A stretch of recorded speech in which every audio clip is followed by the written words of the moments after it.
В юношеской библиотеке Коми почтили память Елены Козловой, председателя регионального отделения Союза писателей России. Собрались родные, друзья и коллеги литератора. Они делились воспоминаниями о писательнице. Звучали стихи и песни, добрые слова. Напомним, Елены Козловой не стало 29 декабря прошлого года из-за последствий коронавируса. С COVID-19 она боролась больше месяца. Она была детской писательницей, остались после нее книги, это около 10 детских книг.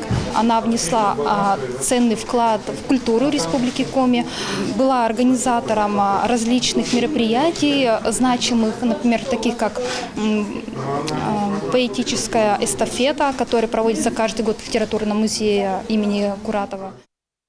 На вечере памяти презентовали и последнюю книгу писательницы «Сказку «Дед длинная борода». Ее Елена Козлова написала на Коми. На русский язык текст перевел писатель Петр Столповский, а студенты Республиканского колледжа искусств поставили фрагмент произведения на сцене. Елена Козлова написала такую прекрасную сказку о дедушке, у которого длинная борода, который всю жизнь ее растил. Она до того белоснежная, что превратилась у него в сеть. И девушки с помощью этой сети ловили себе рыбу. Елена Козлова родилась в 1954 году в Усть-Вымском районе. Писать начала с ранних лет.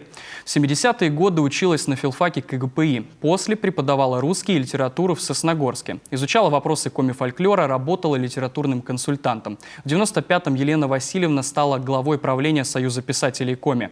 А еще год спустя – секретарем и членом правления Союза писателей России. Из-под ее пера вышло несколько сборников для детей. Произведения же переведены на шведский, эстонский, венгерский и финский языки.